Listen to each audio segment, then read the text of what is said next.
Comme une de mes gines est décédée pendant la diapause, je me suis dit qu'on allait en profiter pour faire un petit processus d'identification.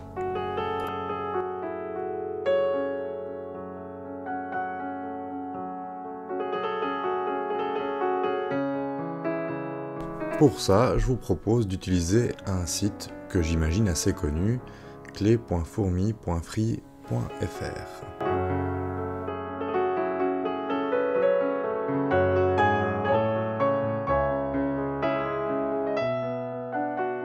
Le site est vraiment pas mal, on peut faire des identifications d'ouvrières, de reines ou de mâles, mais en l'occurrence, pour ce qui nous intéresse, on va s'occuper des reines.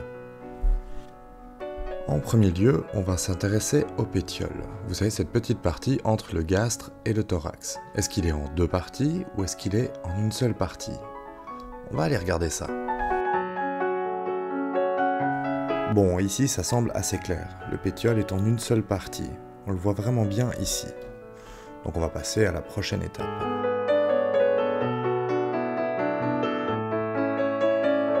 Pour la prochaine étape, on n'a pas vraiment besoin de microscope.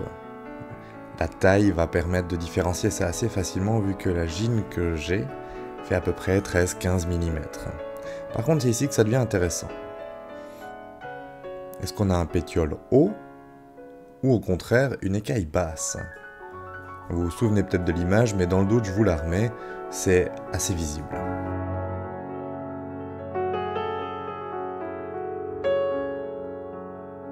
Allez hop, on continue chez les formicinés. Bon, là on pourrait régler la question assez facilement au niveau de la taille, vu que la gine fait plus de 4 mm, mais sinon le site nous propose de compter le nombre d'articles pour l'antenne. Donc on va voir ça.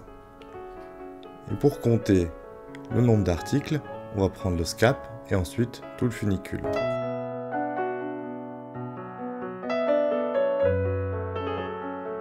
Ça fait bien 12, bravo, on n'a pas oublié comment compter.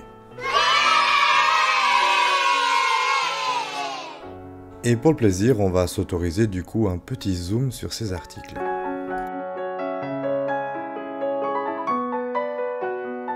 Bien, du coup, on continue chez les autres formicinés.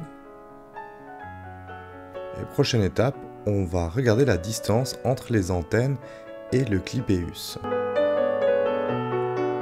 Est-ce plutôt distant, plutôt rapproché? Pour rappel, le clipéus, c'est cette partie qui se situe sous les antennes et au-dessus des mandibules. Bon, je fais genre, je sais ce que c'est, mais en fait, je viens d'aller voir la définition. Chez notre gine, les antennes ont l'air plutôt distantes du clipéus. On va donc continuer dans cette direction.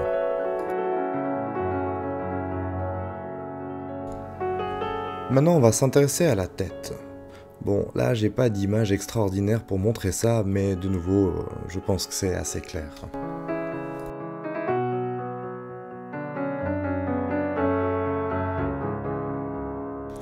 Bon, on retourne vers le clipéus. Maintenant, on va s'intéresser, est-ce qu'il y a une carène ou pas? Suspense.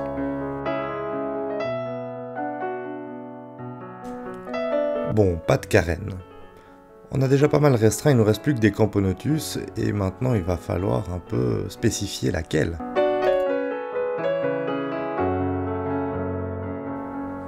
Bon, ici dans l'absolu, on pourrait éliminer une des deux catégories, ne serait-ce qu'avec la taille, vu que la gine est parmi les très grandes.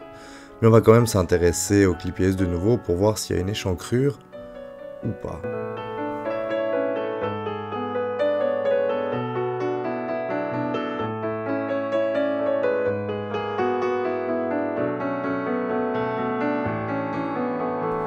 Pas d'échancrure, on continue. Ici la gine est entièrement noire, donc on pourrait de nouveau s'arrêter là. Mais ce serait se priver de belles images du gastre pour voir une belle pilosité blanche.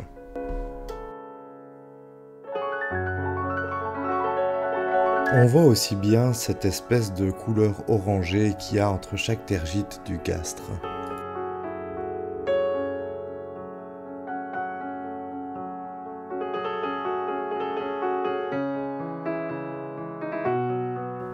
Et voilà, on tombe sur Camponotus vagus et on a trouvé l'espèce de cette gine.